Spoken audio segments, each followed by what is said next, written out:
Hello students. बच्चों, आज की इस वीडियो में हम लोग डिस्कस करेंगे कॉन्स्टिट्यूशनल रेमेडीज के बारे में। देखिए, आज की ये जो वीडियो मैं बना रहा हूं ये 11th क्लास के लिए तो मोस्ट इंपॉर्टेंट है, क्योंकि 11th क्लास के लीगल स्टडीज के सिलेबस में 7th पॉइंट जो कि आपका फंडामेंटल राइट्स है उसमें कॉन्स्टिट्यूशनल रेमेडीज को बताया गया है एक्सप्लेन करने के लिए। ठीक है, तो 11th के लिए तो मोस्ट इंपॉर्टेंट हो गया। अब बात करते हैं लीगल रीजनिंग की। जो बच्चे एंट्रेंस की प्रिपरेशन कर रहे हैं हमारे, तो लीगल रीजनिंग तभी आप एक्चुअल में क्वेश्चन सॉल्व कर पाएंगे ना जब आपको उसके बारे में पूरी नॉलेज होगी। ऐसे तो कर नहीं सकते आप। तो कॉन्स्टिट्यूशनल रेमेडीज ये एक ऐसा टॉपिक है जो 11th और क्लास 12th दोनों ही बैच के स्टूडेंट्स के लिए मोस्ट इंपॉर्टेंट है। बिल्कुल भी इग्नोर करने की जरूरत मत कीजिएगा, ठीक है, वीडियो को। ठीक है, तो स्टार्ट करते हैं कॉन्स्टिट्यूशनल रेमेडीज के बारे में कि एक्चुअल में कॉन्स्टिट्यूशनल रेमेडीज होती क्या है। देखिए, एक एग्जांपल से समझते हैं। जब आप कोई ज्वेलरी खरीदने जाते हैं, ठीक है, तो ज्वेलरी खरीदने से पहले आपके दिमाग में क्या चलता है कि भैया हम अपनी ज्वेलरी को सेफ कहाँ रखेंगे। आप उसकी सेफ कीपिंग के बारे में सबसे पहले सोचते हैं।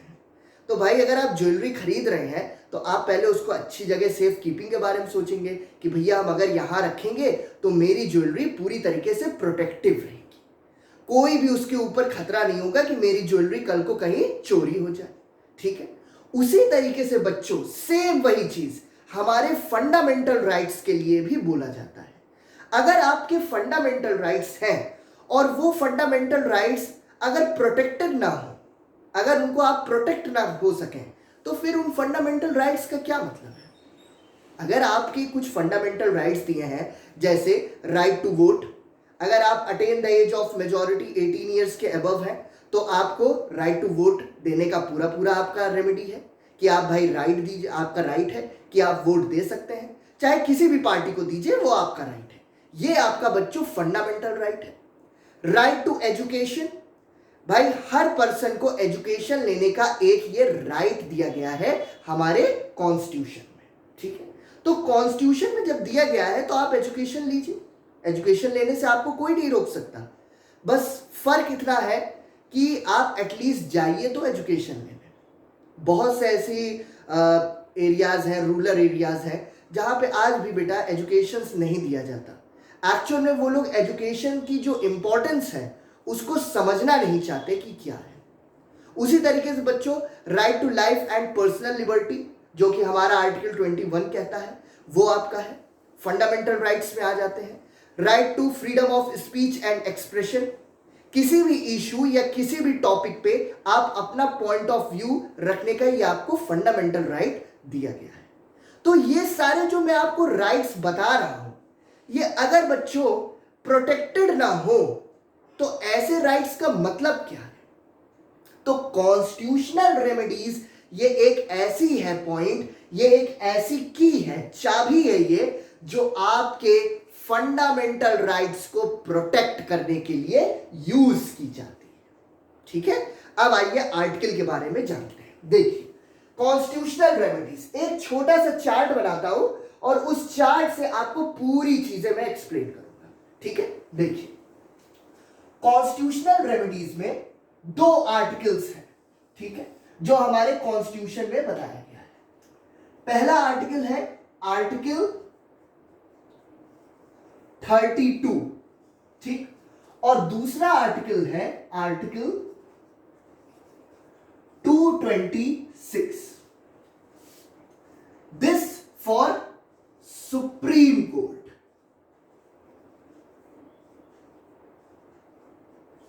and this article is used in high court.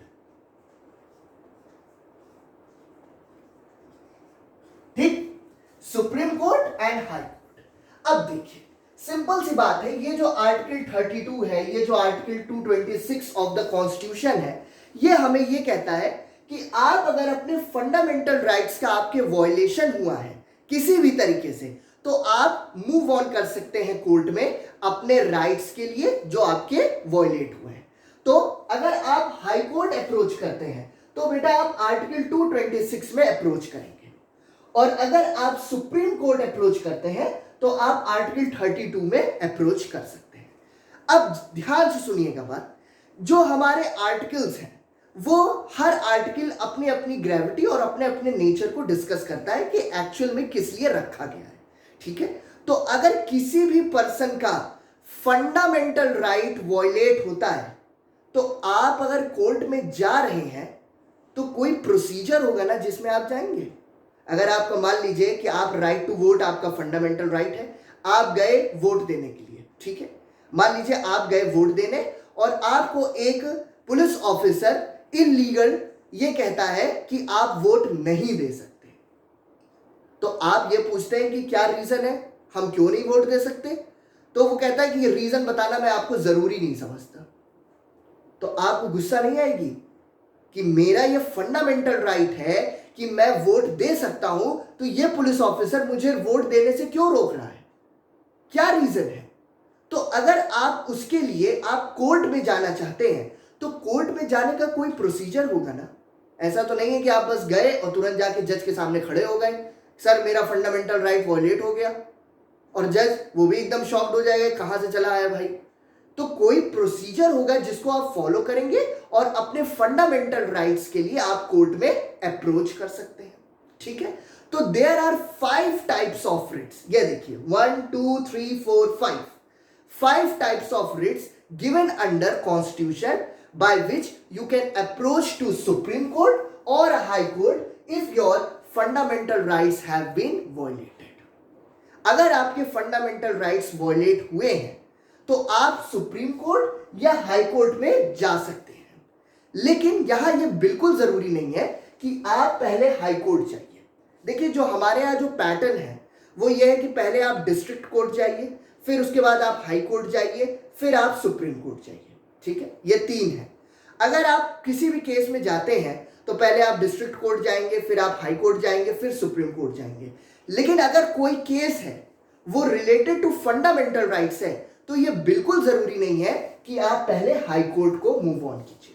अगर आप डायरेक्टली सुप्रीम कोर्ट अप्रोच कर रहे हैं तो आपके पास राइट है कि आप जा सकते हैं, लेकिन अगर आप सीधे डायरेक्टली सुप्रीम कोर्ट जा रहे हैं तो आपको रीजन बताना पड़ेगा कि आप हाई कोर्ट क्यों नहीं गए। अगर आप हाई कोर्ट नहीं गए तो कोई तो रीजन होगा जिसकी वजह से आप नहीं गए, तो वो रीजन आपको कोर्ट में बताना पड़ेगा जब सुप्रीम कोर्ट के जज आपसे पूछेंगे, ठीक है। तो यहां पे बच्चों आर्टिकल 32 और आर्टिकल 226 में 5 काइंड्स ऑफ रिट की बात की गई है। आइए देखिए, supreme court and high court, ठीक है, दोनों ही 5 टाइप्स ऑफ रिट, ठीक है। अब देखिए पहली रिट, एक एक पॉइंट समझते हैं अच्छे से। देखिए हबीज corpus,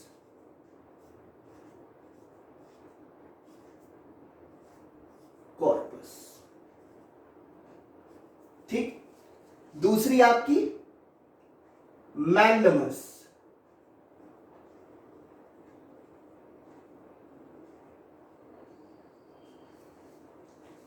third सर्शोरारी,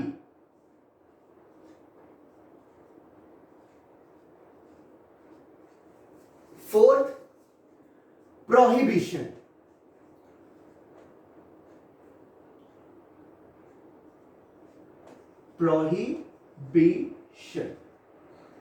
and fifth is quo warranto.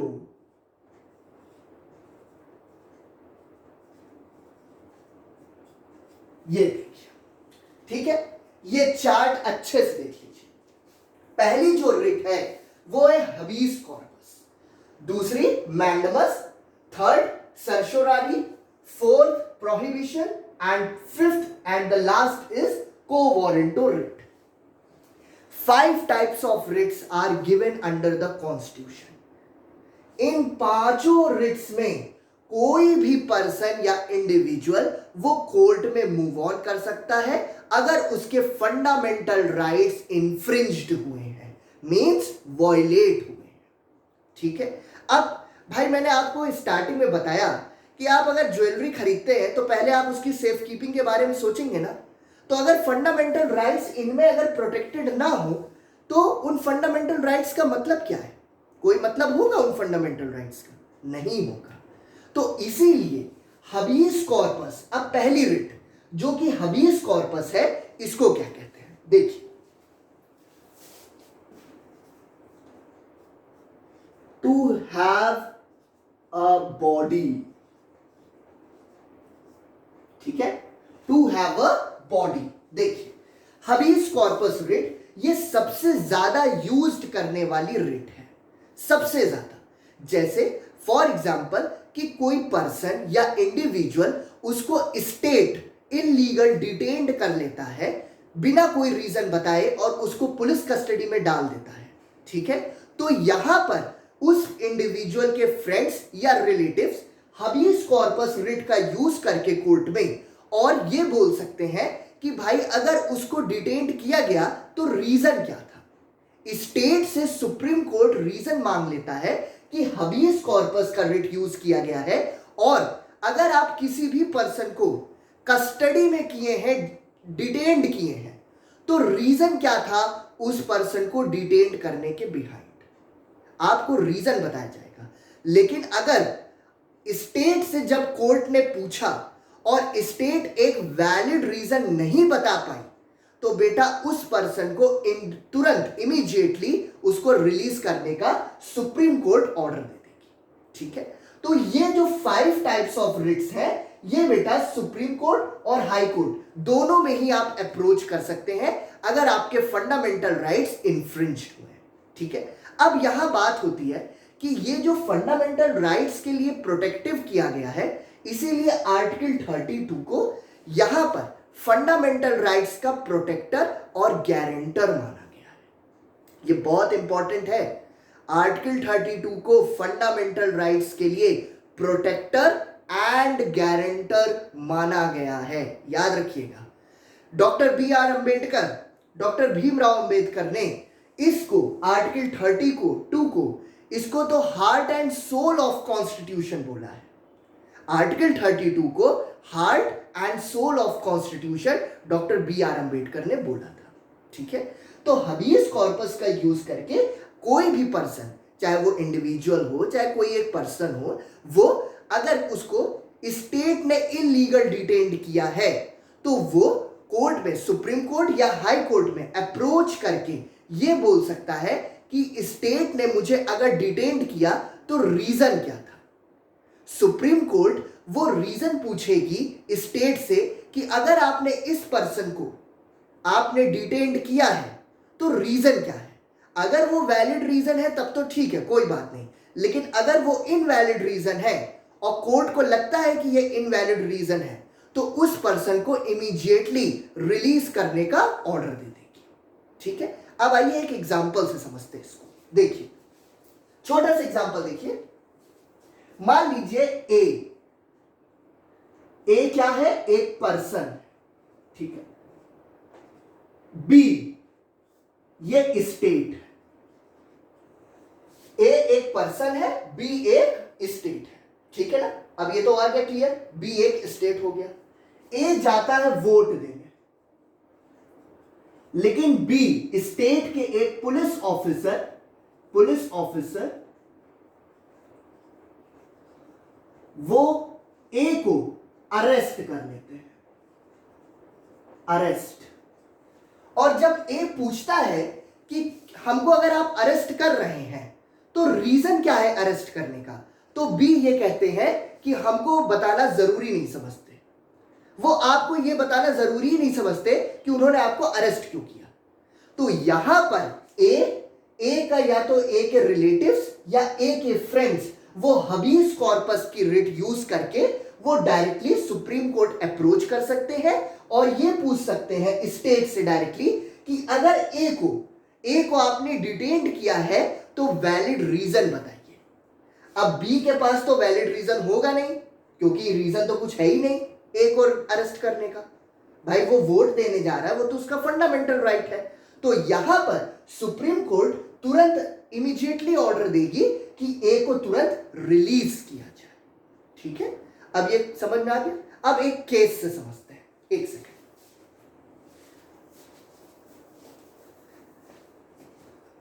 इसके हेबियस कॉर्पस में एक केस था रुदल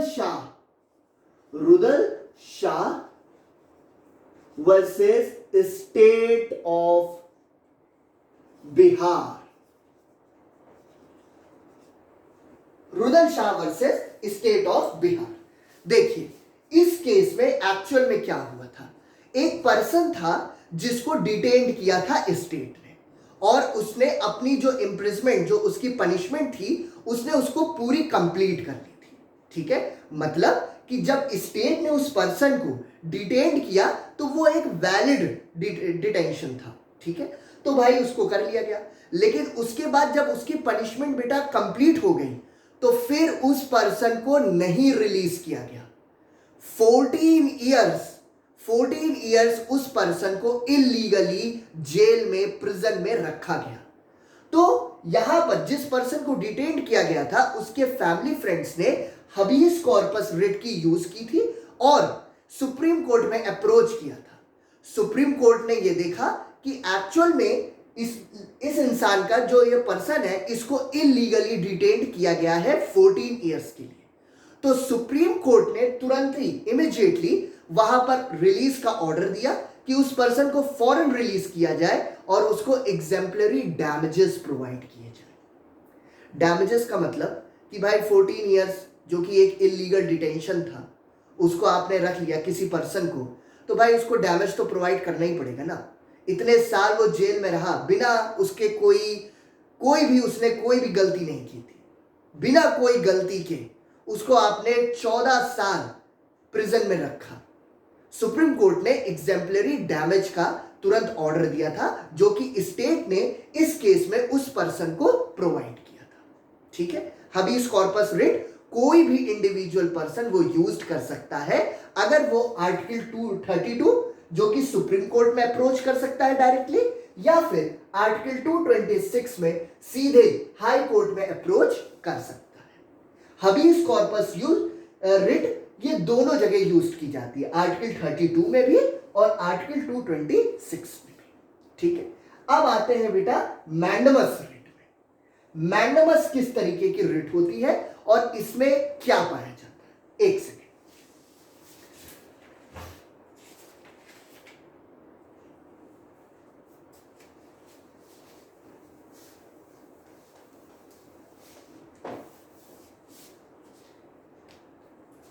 अब देखिए मैंडमस का एक्चुअल मीनिंग क्या होता है। देखिए, वी कमांड,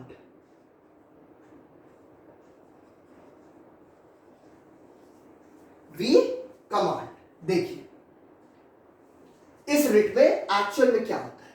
देखिए, अगर आप मैंडमस रिट को यूज करते हैं तो इस रिट को यूज करके आप किसी भी पब्लिक ऑफिसर को बाउंड करते हैं कि वो अपनी पब्लिक ड्यूटी पूरी तरीके से फुलफिल कर सके। फॉर एग्जाम्पल कि मान लीजिए कि कोई पुलिस ऑफिसर है, वो एक पब्लिक सर्वेंट है। ठीक है, अब वो पब्लिक सर्वेंट है और वो अपनी जो सर्विस है उसको ठीक से वो नहीं कर रहा फुलफिल, तो यहां पे कोई भी पर्सन, कोई भी इंडिविजुअल पर्सन या कोई भी इंडिया का सिटीजन वो मैंडमस रिट की यूज करके सीधे डायरेक्ट आर्टिकल 32 जो कि सुप्रीम कोर्ट में अप्रोच कर सकता है, या फिर आर्टिकल 226 जो कि हाई कोर्ट में अप्रोच करके उस पर्सन को, जो कि एक पब्लिक सर्वेंट है, उसको आप बाउंड कर देंगे कि वो अपनी पब्लिक ड्यूटी फुलफिल करे। ठीक है, छोटी सी रिट है मैंडमस रिट, बहुत कम यूज की जाती है लेकिन होती है, ऐसा नहीं कि होती नहीं है, होती है। अगर कोई भी पर्सन अगर किसी पब्लिक ऑफिसर को ये सोच ले कि ये अपनी ड्यूटी नहीं फुलफिल कर रहा, तो वो पर्सन तुरंत उस पर्सन के अगेंस्ट में मैंडमस रिट जो है फाइल करेगा कोर्ट में और उसको पब्लिक ड्यूटी करने से बाउंड कर देगा। ठीक है, अब आइए थर्ड जो कि है सर्शोरारी। सर्शोरारी रिट जो होती है उसको कहते हैं पूरी तरीके से, देखिए, to be certified, to be certified, ये देखिए, टू बी सर्टिफाइड। एक्चुअल में सर्शोरारी जो रिट होती है वो यूज्ड की क्यों जाती है? देखिए, एक चीज बहुत क्लियर आपको बता दूं, एक मिनट इसको सही करते हैं।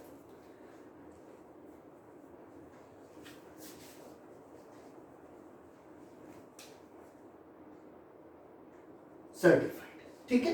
अब देखिए, टू बी सर्टिफाइड, इसका एक्चुअल में मीनिंग क्या होता है?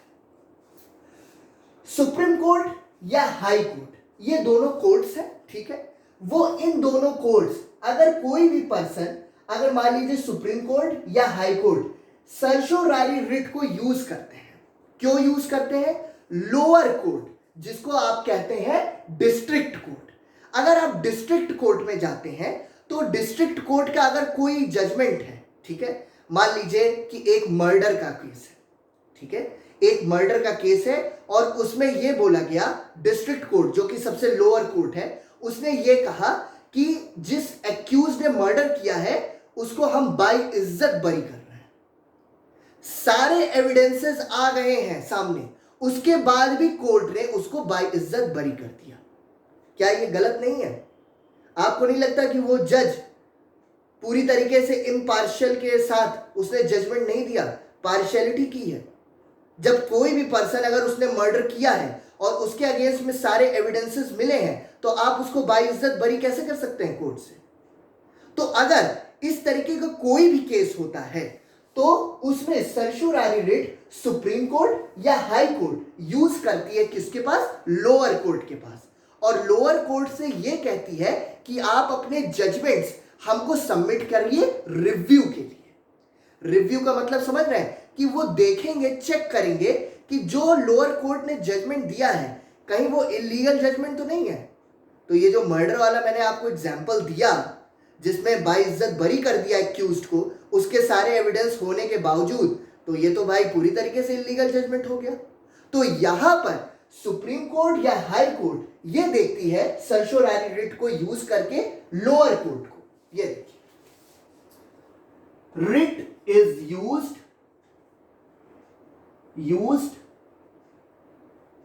इन लोअर कोर्ट फॉर, नहीं sorry, used for lower court, lower court, ठीक है। Writ is used for lower court. Lower court में सुप्रीम कोर्ट या हाई कोर्ट इस रिट को यूज करती है सर्शोरारी, और ये बोलती है कि आप अपने डिसीजंस वो हमको सबमिट करिए रिव्यू के लिए। अगर वो मान लीजिए कोई भी डिस्ट्रिक्ट कोर्ट का, लोअर कोर्ट का कोई भी जजमेंट है जो कि सुप्रीम कोर्ट या हाई कोर्ट वो पाता है कि ये इलीगल जजमेंट है, तो उस इलीगल जजमेंट को तुरंत क्वैश्ड कर दिया जाता है। क्वैश्ड मतलब कैंसिल कर दिया जाता है उस जजमेंट का, मतलब कि उस जजमेंट का कोई मतलब नहीं है, ठीक है। अब आते हैं प्रोहिबिशन रिट। सबसे अच्छी प्रोहिबिशन रिट होती है, इसके बारे में जानते हैं। एक second,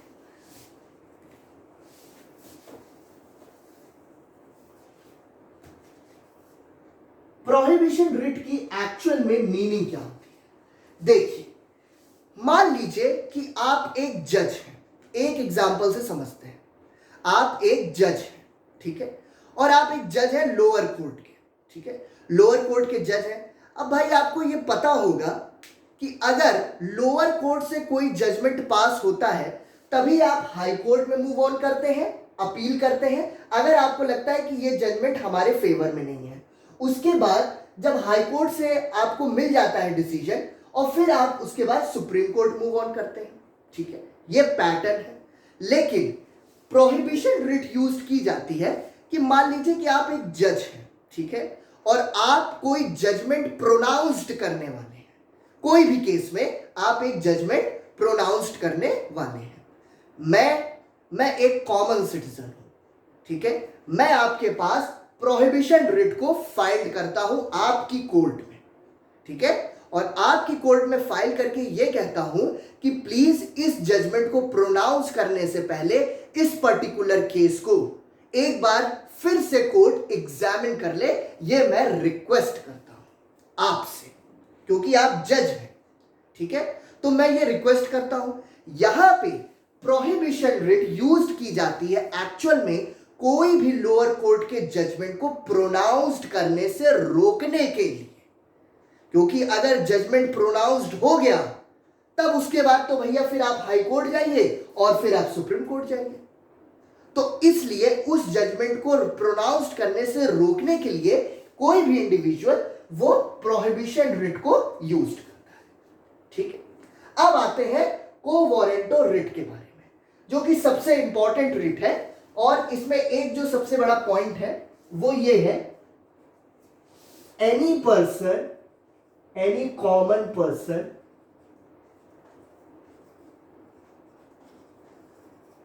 can filed this writ, ठीक है। Any common person can file this writ.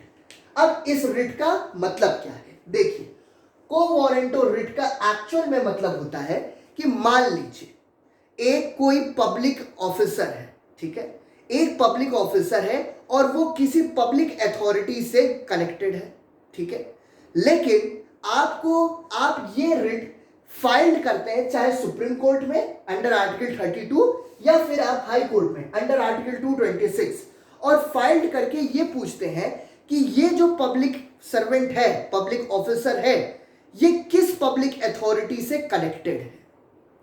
अगर आप पब्लिक ऑफिसर या पब्लिक सर्विस सर्वेंट हैं तो आप किसी पब्लिक अथॉरिटी से कनेक्ट होंगे ना, तभी तो आप पब्लिक ऑफिसर कहला रहे हैं। सिंपल सी बात है, ऐसे तो आप कह नहीं सकते कि आप पब्लिक ऑफिसर हैं।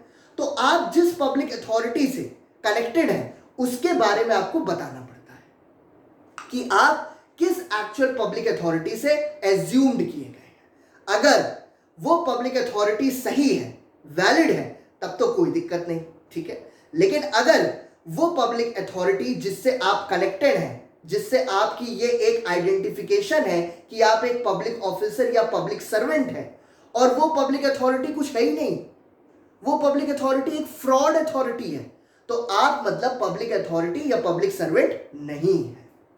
तो कोई भी सिटीजन वो यहां पर को वारंटो की रिट यूज करके supreme court under article 32 and high court under article 226 में अप्रोच कर सकता है और ये पूछ सकता है कि ये पब्लिक सर्वेंट या पब्लिक अथॉरिटी वो किस भी पब्लिक अथॉरिटी से कनेक्टेड है। उस अथॉरिटी के बारे में कोई भी इंडिविजुअल या पर्सन वो पूरे इंफॉर्मेशन ले सकता है, ठीक है। कनेक्ट पूरा क्लियर हो गया। अब पूरा एक बार अच्छे से रिवीजन करते हैं, ठीक है। Constitutional remedies under article 32 and article 226। Under article 32 supreme court में आप मूव ऑन कर सकते हैं, अंडर आर्टिकल 226 हाई कोर्ट पे आप मूव ऑन कर सकते हैं बाय 5 टाइप्स ऑफ रिट, ठीक है। 5 types of writ are given under constitution, ठीक है। अब देखिए पहली जो रिट है वो है हबीस कॉर्पस, जिसका मतलब होता है टू हैव अ बॉडी। इसका मतलब कि कोई भी पर्सन या इंडिविजुअल अगर उसको स्टेट ने इलीगल डिटेन्ड किया है तो वो पर्सन हबीस कॉर्पस का रिट यूज करके वो तुरंत रीजन मांग सकता है सुप्रीम कोर्ट या हाई कोर्ट जहां पे भी गया है कि मुझे अगर पब्लिक सर्वेंट ने मुझे डिटेन्ड किया है, स्टेट ने मुझे डिटेन्ड किया है, तो what was the reason behind it. अगर रीजन वैलिड है तब तो ठीक है, वरना कोर्ट तुरंत ऑर्डर देगी कि आपको तुरंत रिलीज किया जाए, जो भी पर्सन है उसको रिलीज किया जाए। Rudal Shah versus state of Bihar सबसे अच्छा इस केस का, इस रिट का सबसे अच्छा एग्जांपल दिया गया है, ठीक है। मैंडेमस वी कमांड, मैंडेमस के बारे में मैंने आपको बता दिया कि मैंडेमस एक्चुअल में यूज्ड किस लिए किया जाता है, ठीक है। ये सबसे कम यूज्ड होने वाली रिट मानी जाती है। सर्चोरारी टू बी सर्टिफाइड, इस रिट का मतलब होता है कि हाई कोर्ट या सुप्रीम कोर्ट वो लोअर कोर्ट को ऑर्डर दे सकती है कि आप हमको अपने जो भी जजमेंट्स हैं वो रिव्यू के लिए सबमिट कीजिए। रिव्यू में सुप्रीम कोर्ट या हाई कोर्ट ये चेक करती है कि कहीं लोअर कोर्ट की जो जजमेंट्स हैं वो कहीं इलीगल तो नहीं है। अगर इलीगल पाए जाते हैं तो तुरंत उनको क्वेश्चन कर दिया जाता है, मतलब कैंसिल कर दिया जाता है। उसके बाद प्रोहिबिशन। प्रोहिबिशन रिट के बारे में मैंने आपको बताया कि कोई भी रिट, प्रोहिबिशन रिट का मतलब होता है कि अगर जज हैं तो आप कोई भी लोअर कोर्ट के जजमेंट को प्रोनाउंस्ड होने से रोकते हैं कि वो जजमेंट प्रोनाउंस ना हो सके, एक बार कोर्ट फिर से फैक्ट्स और केसेस को एनालाइज करे, तो उसके लिए कोई भी पर्सन वो प्रोहिबिशन रिट को यूज कर सकता है। उसके बाद मैंने आपको बताया को वारंटो रिट के बारे में।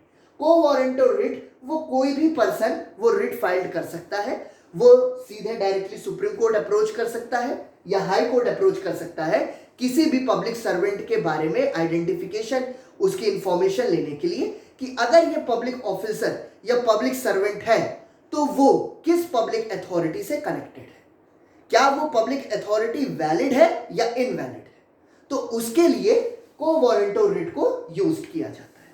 ठीक है, आई होप सबको कॉन्स्टिट्यूशनल रेमेडीज पूरी तरीके से क्लियर हो गई होगी। प्लीज सभी बच्चे इस रिकॉर्डिंग को अच्छे से देखिए, और कोई भी क्वेश्चन आपको नहीं समझ में आता है, कोई भी क्वेश्चन आपके दिमाग में आता है तो प्लीज तुरंत मुझे पूछिएगा। ठीक है, okay, thank you so much, bye.